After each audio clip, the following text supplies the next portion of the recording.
주님의 평화와 은총이 오늘 함께 예배드리는 모든 분들 위해 가득히 뜨시기를 바랍니다. 영상으로 예배드리시는 분들에게도 주님의 임재가 또 주님의 위로가 함께 하시기를 바랍니다. 우리 좌우의 분들에게 함께 예배함이 기쁨입니다. 이렇게 한번 인사하도록 하겠습니다. 함께 예배함이 기쁨입니다. 예배함이 기쁨입니다. 2024년 들어서 산상수훈의 말씀을 나누고 있고 오늘은 세 번째 시간입니다. 가르치다라고 하는 단어와 밭을 간다라고 하는 이 두 단어는 어원이 같다라고 하는데요. 오늘도 주님의 말씀, 주님의 가르침을 쟁기 삼아서 우리의 굳은 마음을 보습하는 시간이 되기를 소망합니다. 지난 두 번의 설교에서 존재 그 자체가 가장 큰 복이라는 팔복의 주제의 말씀을 함께 나눴고, 바로 이것을 소금의 짠맛과 같이 우리 그리스도교 신앙의 핵심 정체성으로 고이 간직해야 하며 더 나아가 등불을 등경 위에 두는 것처럼 이웃과 세상 가운데 모든 존재를 귀히 여기는 모습으로 우리의 믿음을 드러내야 한다는 소금의 빛의 은유까지를 함께 살펴보았습니다. 오늘은 함께 읽으신 대로 마태복음 5장 17절부터 20절의 말씀으로 그 주제는 이전 본문들과 마찬가지로 하나님 나라입니다. 특별히 본문에서는 하나님 나라의 핵심 가치를 복음서 내내 예수님과 대결 구도를 형성하는 서기관과 바리새인 그룹과의 긴장 관계 안에서 보여주는데요. 사실 이러한 갈등은 주의 길을 예비하던 세례 요한의 사역에서부터 촉발되어서 예수에게까지 이어진 것으로 그렇게 하나님 나라에 대한 가르침을 도드라지게 해주는 구조와 배경을 틀을 형성하게 됩니다. 17절의 말씀인데요. 제가 한번 읽도록 하겠습니다. 내가 율법이나 선지자를 폐하러 온 줄로 생각하지 말라. 폐하러 온 것이 아니요 완전하게 하려 함이라. 아멘. 먼저 예수님께서는 팔복으로 시작된 하나님 나라 복음이 전혀 새로운 것이 아니며 사실 모세의 율법으로부터 선지자들의 글에 이르기까지 구약 성경 전반을 통해 이미 오래전부터 계시된 것이기에 자신은 이것을 폐기하기는커녕 도리어 완전하게 할 것이라고 말씀하십니다.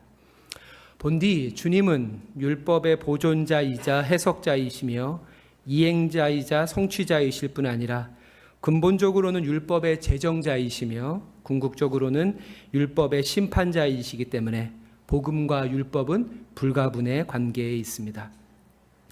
예수는 토라, 즉 모세 오경에 대한 새로운 해석을 전하기 위해 새로운 산 위에 자리 잡은 새로운 모세이다라는 미국 성공의 주교였던 존 쉘비 스퐁의 말처럼 예수께서는 모세와 같이 산에 올라 이스라엘의 변방인 갈릴리와 이방 사람들을 하나님 나라 백성으로 부르시어 그들과 하나님 사이에 새롭고 완전하며 영원한 언약을 체결하셨습니다.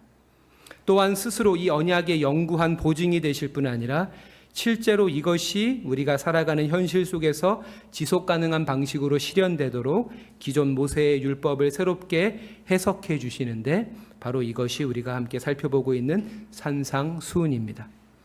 이처럼 율법을 이해함에 있어서 산상수훈이 또 산상수훈을 이해함에 있어 율법은 반드시 필요하기에 이 둘은 대립적이지 않고 상보적입니다. 더 나아가 율법과 산상수훈은 우리가 살아가는 시대의 역사적 맥락 안에서 해석되고 적용되어야 합니다. 많은 이들이 모세의 율법을 고루한 옛 계명으로 치부해버리지만 사실 이는 대단히 급진적인 자유와 해방의 법입니다. 지난주에 우리가 4계명 안식일의 법을 살펴보았는데요. 이어지는 5계명 부모 공경의 계명 역시도 그러합니다.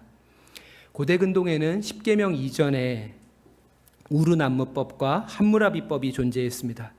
두 법전 모두 10계명, 5계명과 같은 부모의 권위를 보호하는 조항이 존재했고 그 중에서 함무라비법 195항의 내용은 이러합니다. 아들이 아버지를 때리면 그 손을 자른다. 일면 섬뜩하리만큼 강력한 방식으로 부모의 권위를 보호하는 듯하지만 10계명, 5계명과 비교해 보았을 때 결정적인 차이가 있습니다. 아버지만을 대상으로 하는 함무라비와 우르남무법과 달리 10계명은 어머니, 히브리어로 M이라고 하는데요. M을 포함시키고 있다는 것이죠. 실제로 우리 사회에서 호주제가 폐지된 것이 불과 2008년, 15년 전인 것을 감안했을 때 3,500년 전에 제정된 10계명에서 어머니와 아버지의 권위가 가정과 사회에서 차별이 없다는 이 10계명 5계명은 대단히 급진적인 평등 사상을 담고 있는 계명이라 할 수 있겠습니다. 이처럼 10계명 중에 4번째, 5번째 계명만 보아도 사실 종교적 규율들은 우리가 경험하는 것과는 달리 실제로 믿는 그 자신과 이웃을 자유롭게 하고 그를 통해 세상의 긍정적인 변화와 발전을 견인케 하도록 제정된 것입니다. 하지만 이런 일들에는 전혀 무관심한 채 그저 종교 그 자체의 위상과 권력을 유지하고 강화하려고 하는 것은 그 종교가 아무리 전통과 정통에 기댄 종교라 할지라도 그 본래의 목적과 궤도에서 이탈한 것입니다. 그것은 결국 사람들을 함정에 빠뜨리거나 또는 죄를 이리저리 꾸미어 덮어씌우는 올가미와 같은 곳으로 전락하게 되며 이러한 종교적 질곡은 예수 시대뿐 아니라 오늘날까지에도 이어지고 있다는 사실은 참으로 부끄러운 교회의 현실이 아닐 수 없습니다. 이것들은 수치로도 증명이 되는데요. 지난 1월 16일 한국인의 종교 인구 비율 조사 결과가 공개되었습니다. 이 조사는 목회데이터 연구소가 성인 4,571명을 대상으로 RDD, 무선전화 무작위 추출 방식으로 진행해 규모와 방식 면에서 상당히 주목할 만한 조사입니다. 결과는 대단히 충격적인데요. 화면을 보시면 한국 사회에서 개신교인 비율이 16.6%인 걸로 집계되었습니다. 이는 2012년에 22.5%였던 것이 불과 11년 만에 자그만치 5.9%, 기독교 내부적으로 봤을 때는 26%가 감소한 것입니다. 조사 결과를 자세히 들여다보면 더 심각한데요. 교인 수도 문제지만 젊은 교인들이 빠르게 이탈하면서 교회가 우리 사회보다 더 빠른 속도로 고령화되고 있다는 것입니다. 다른 화면을 보시면 실제로 지난 10년간 20대, 30대, 40대 교인 수가 급감했는데 20대 개신교인 비율이 19%에서 9%로 30대 개신교인은 21%에서 11%로 40대에서도 26%에서 14%로 반토막이 난 것입니다. 그와 함께 소위 개신교인, 이 교회론적으로는 개신교인을 6개월 동안 한 번 이하로 교회를 출석하는 교인을 가나안 교인이라고 부르는데 이 개신교인 중에서 이 가나안 교인의 비율이 2012년에 10%였던 것이 2023년에는 26.6%로 2.5배가 증가한 것입니다.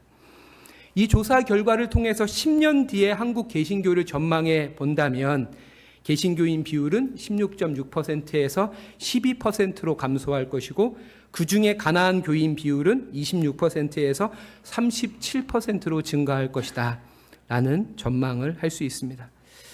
사실 저는 이 조사 결과를 접하면서 다행이다라는 생각이 들었습니다. 한국 개신교가 한국 사회에서 보여주는 그 현실에 비해서 이와 같은 조사 결과는 다행이다라는 생각이 들었습니다. 하나님의 형상에서 비롯된 인간 심연의 선한 양심이 아니라 끝없는 탐욕과 비교의식 그리고 두려움을 부추기며 그 영혼을 구속하려는 종교는 율법의 정신과도 물론이요 복음의 본질과는 철저히 반하는 것이기 때문에 그렇습니다. 그렇다면 우리가 추구해야 되는 참된 신앙, 참된 믿음, 오늘 설교의 제목대로 더 나은 의라고 하는 것은 무엇일까요? 우리 마태복음 5장 20절 말씀을 같이 한번 읽어보도록 하겠습니다. 시작. 내가 너희에게 이르노니 너희의 의가 서기관과 바리새인보다 더 낫지 못하면 결코 천국에 들어가지 못하리라. 아멘. 20절을 통해서 본문의 중심 단어가 율법에서 의로 옮겨지게 되는데요. 의라고 하는 것은 한마디로 하나님의 성품과 하나님의 갈망의 핵심을 가르치는 대단히 중요한, 또 성경에서는 대단히 긍정적인 의미를 담고 있는 단어입니다. 하지만 문제는 오늘날 의가 대단히 부정적인 이미지로 비춰진다는 데 있죠. 미국의 한 여론조사, 기독교 여론조사 기간의 결과를 보았더니 의, 영어로 하면 righteousness인데 이 단어를 들었을 때 어떤 느낌이 떠올랐냐라고 물었더니 고결한 척하는, 판단하는, 비난하는, 위선적인, 까다로운, 원칙에 얽매인, 훈계하기 좋아하는, 거만한, 젠체하는 이란 답이 돌아왔고, 이는 너무나도 정확하게 하나님의 의에 대한 오늘날 많은 교회와 그리스도인들의 오해를 드러내준다고 생각합니다. 바로 이러한 의가 우리가 극복해야 하는 서기관과 바리새인들의 의로서 주님은 오늘날 우리들에게 더 나은 의를 요청하십니다. 우리가 의에 대해서 제대로 알기 위해서 그 의와 반대 급부인 죄에 대해서 이해할 필요가 있다고 생각이 됩니다. 기독교 전통은 죄를 두 가지 단어로 설명을 합니다. 하나는 교만이고 다른 하나는 태만입니다. 먼저 교만을 가르치는 헬라어가 휴브리스인데요. 이는 스스로를 과도하게 부풀리는 것, 더 나아가 신과 같이 되려고 하는 것을 뜻하는 단어입니다. 창세기 3장에서 뱀이 최초의 인류였던 아담과 하와를 넘어뜨리기 위해서 던진 강력한 미끼가 바로 이 휴브리스였죠. 창세기 3장 5절에서 뱀이 아담과 하와에게 이렇게 말합니다. 너희가 그것을 먹는 날에는 너희 눈이 밝아져 하나님과 같이 되어. 영어로 하면 You will be like God입니다. 이처럼 교만은 우리 스스로를 우주의 중심, 모든 관계의 중심으로 여기는 것입니다. 이는 소수의 권력자나 극단적인 나르시시스트들에게서만 찾아볼 수 있는 시소한 특징이 아니라 보편적인 인간의 본성으로, 이러한 휴브리스는 개인뿐 아니라 집단, 국가, 인류 전체에까지 퍼져나가 오늘 우리가 겪고 있는 양극화와 사회 갈등, 폭력과 전쟁, 그리고 기후위기까지 숱한 위험과 고통을 초래하는 원인으로 작용합니다. 두 번째 죄를 설명하는 단어는 바로 태만입니다. 이 교만과 태만, 이질적인 개념 같지만 매우 밀접하게 연결되어져 있습니다. 하버드의 신학 교수였던 하비 콕스는 태만을 뱀에게 맡겨두는 것이라고 정의하면서 아담과 하와의 죄는 하나님과 같이 되려는, 즉 자신을 과도하게 부풀린 교만의 죄일 뿐 아니라 동시에 태만하게 뱀이 말한 것을 그대로 받아들인 데 있다라고 말합니다. 이처럼 태만으로서의 죄는 다른 사람에게 또는 세상에게 자신의 삶의 결정권을 넘겨주는 것으로 남에게서 들은 대로, 그냥 그렇게 돌아가는 대로 주류에 편승하고 대세를 따라가는 것을 가르치는 개념입니다. 그러하기에 과도하게 자신을 부풀리는 교만이나 남에게 맡겨두는 태만이나 증상은 다르지만 성서의 처방은 하나입니다. 그것은 자기 관심이나 세상의 권력이 아니라 하나님 그분에게 우리의 중심을 두는 것입니다. 바로 이것이 더 나은 의의 출발점입니다. 더 나은 의는 추가적인 규칙이나 의무의 이행에서 비롯되지 않습니다. 그것은 삶의 중심을 자기 자신이나 외부의 그 무엇이 아닌 오롯이 하나님에게 맞출 때만 비롯되며, 그때 우리는 자유와 기쁨 가운데 더 나은 의를 이루며 살아갈 수 있습니다. 바로 이것이 산상수훈이 전제로 하고 있는 십계명의 첫 번째 계명, 너는 나 외에 다른 신을 내게 두지 말라가 말하는 바라고 생각합니다. 마르틴 루터는 이 십계명의 첫 번째 계명을 이렇게 설명합니다. 이 계명은 너의 마음을 오직 하나님께만 두라는 것으로 너의 마음이 매달려 있고 너의 모든 것을 지탱하는 대상이 바로 하나님이어야 한다. 그리고 그렇게 우리 마음이 하나님께 사로잡혀 있을 때에야 비로소 그분을 받아들일 수 있다라고 말합니다.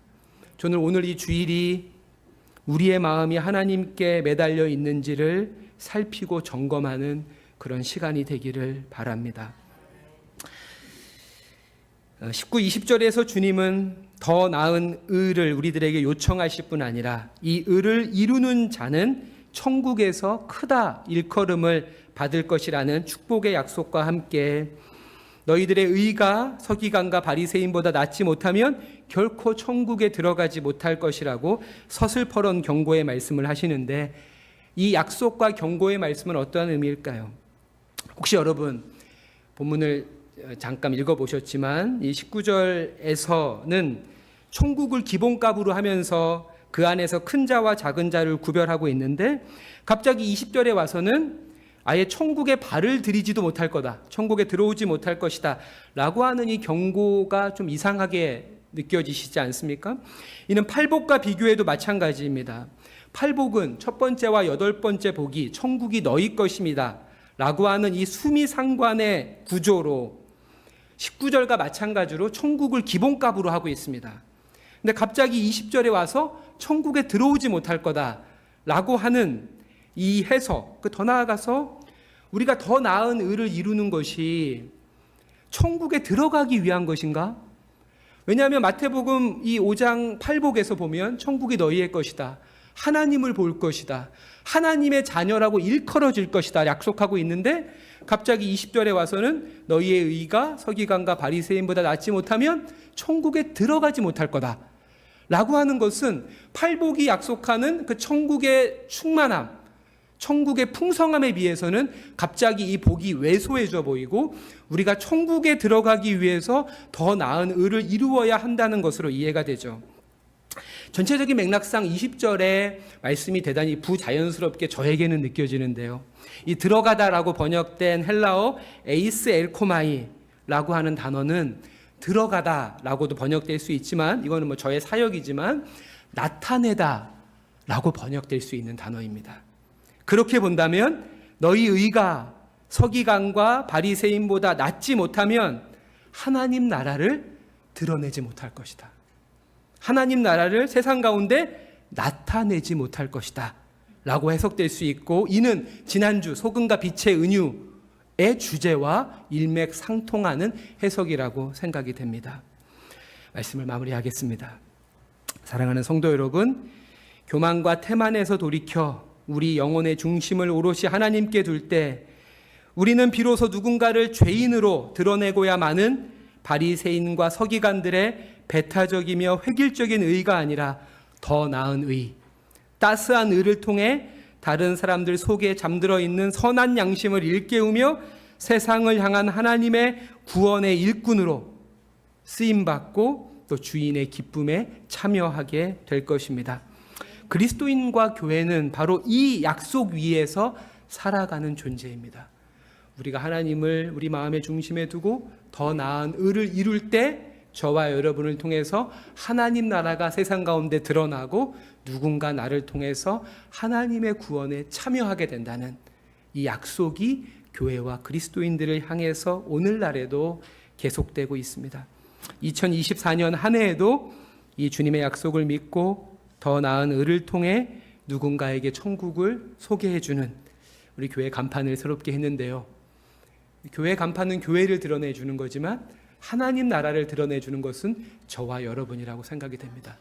하나님 나라의 간판이 되어 살아가는 저와 여러분이 되시길 주님의 이름으로 부탁드리겠습니다. 기도하겠습니다. 자비로우신 아버지 하나님, 목자의 음성을 듣고 그를 따르는 양떼처럼 우리들도 진정 주님을 우리 영혼 그 중심에 모셔드리게 해주십시오. 그렇게 우리 안에 깊은 교만과 태만에서 돌이키게 하시고 더 나은 의를 이루는 가운데 구원의 자유와 기쁨을 주변에 전함으로 천국에서 크다 일컬음 받는 하나님 나라 복음을 증거하고 확산시키는 복된 삶 살 수 있도록 예수 그리스도의 이름으로 간절히 기도합니다. 아멘.